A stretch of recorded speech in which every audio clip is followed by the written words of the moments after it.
এই যে এগুলো এখন আমরা বাগান থেকে নিয়ে আসলাম। আসসালামু আলাইকুম রাহমাতুল্লাহ, ওয়েলকাম টু মাই চ্যানেল। আমার দুষ্টু মিষ্টি আপুমনি আর ভাইয়ারা, আপনারা সবাই কেমন আছেন? আলহামদুলিল্লাহ, আল্লাহর অশেষ রহমতে আপনাদের দোয়া আর ভালোবাসায় আমি লাকি খুবই ভালো আছি। আজকে আপনাদেরকে নিয়ে এসেছি একদম তাজা তাজা সবজি, ফ্রেশ সবজি। এখানে এটা সব সময় খাওয়ার জন্য কিছু সবজি চাষ করা হয়েছে। এগুলো তুলে আজকে আমরা চলে যাব এখান থেকে সিলেট। এখান থেকে কিছু সবজি নিয়ে যাব। এই যে লাল শাক, এটা কি আম্মা? ও মূলা শাক। ওইটাই মিষ্টি কুমড়া নাকি? ওই যেটা আমি তো গাছপালা চিনি কম, আমার কাছে সব পাতাই একরকম। লাল শাক গুলাই সুন্দর লাগে দেখতে।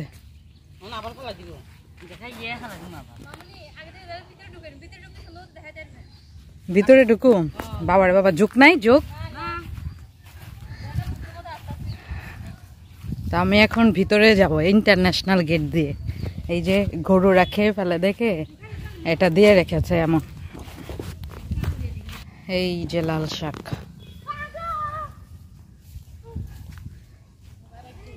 নাজু এটা কি? ও পাট শাক। ও এখানে বলে হ্যাঁ নাইলা শাক, আমরাও বলি পাট শাক। কোনটা? ও দুইটা একসাথে? ও হয় যেটা।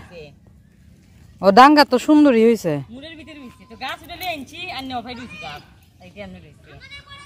ওই যে আমার পুয়া আসছে, আসুক। না না, কয়টা কি গাছ? মিষ্টি কুমড়া। আর এটা চালি কুমড়া। ও লুইবাও আছে। সব আমার কাছে একই রকম লাগে। এটা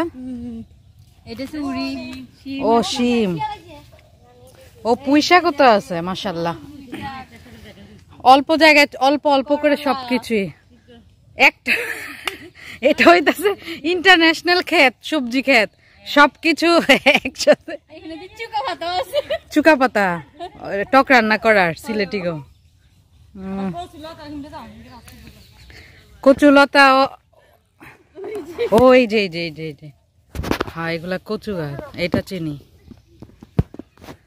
মাশাআল্লাহ অনেক কিছু মন। এই যে বড় কৃষক লাল শাক তুলছে। নাইমা তো ভালোই শাক তুলতে পারে, তুলে নিয়ে যায় মনে হয় মাঝে মাঝে, নাকি আজকে তুলতেছে?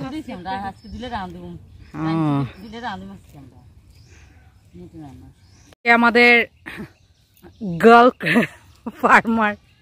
দেখি তোমার কেমন লাগছে কৃষানি হয়ে? সুন্দরই লাগে পড়লে। কোন এখানে কি কি আছে? বাগর গাছ, হ্যাঁ লুই ভাই, আমরা লুই ভাই বলে বরবটি আর কি। হ্যাঁ পুঁই শাক। হ্যাঁ দেখো ও মরিচ আছে। এত ক্লোজ কাছাকাছি দিলে হয়।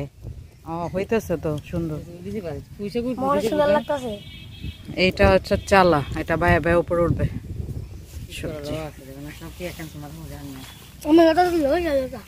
কোনটা লতা? এটা তো কচু। ও এই কচু আর লতা সেম নাকি গাছ? লতা ভাববি না তো কচু গাছ। ও এইটা থেকেই হয়। আমি তো মনে করছি এই লতি আলাদা। আমি আজকে প্রথম দেখলাম। কচু দেখছি কিন্তু লতা, এই যে কচু এটা আজকে জানলাম। শরীর চুলকায় না ধরলে?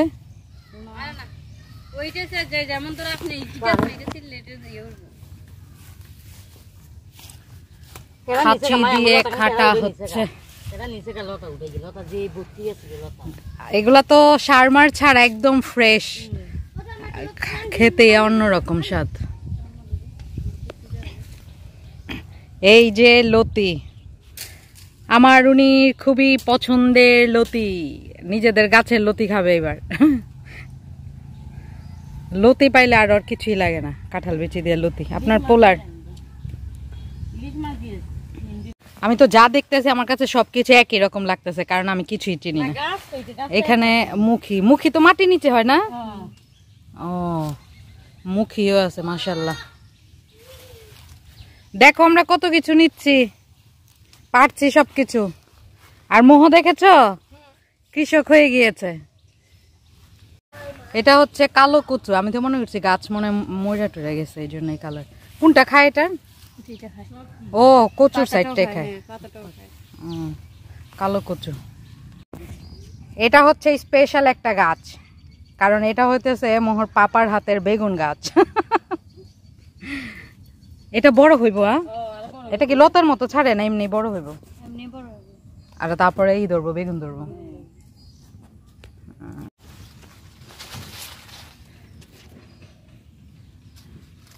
এটা মাছ দিয়ে, মাছের মাথা উঠে রান্না করে না তো ভাজি করে। আমি মনে হয় এটা শুটকি দিয়ে রান্না করছিলাম একবার, এরকম লাগে। আবার শুটকি রান্না মজা হতো। আমি যেটা না পারি ওটা মোহর পাপারে জিজ্ঞেস করলে আমার রেসিপি বলে দেয়, বুঝছেন? তারপরে আমি রান্ধি। কেন তো জানে কোনটা দিয়ে কিভাবে কি রান্না করে।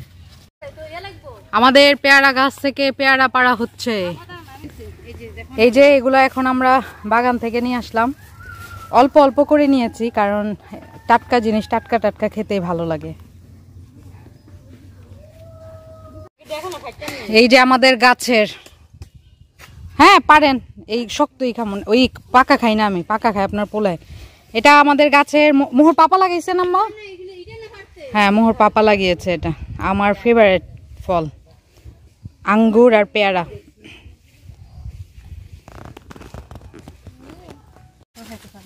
এটা আরো বড়।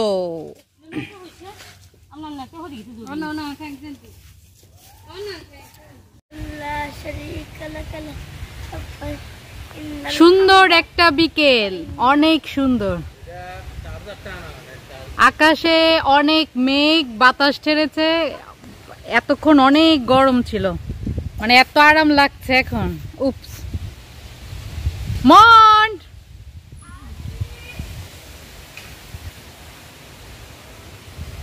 শুকনো পাতাগুলো বাতাসে ঝরে পড়ছে, আর বাতাসে যে একটা শব্দ, অনেক ভালো লাগতেছে। আল্লাহু আকবার। আল্লাহ, এত গরমের মধ্যে এত সুন্দর বাতাস দেওয়ার জন্য তোমার দরবারে হাজার হাজার শুকরিয়া।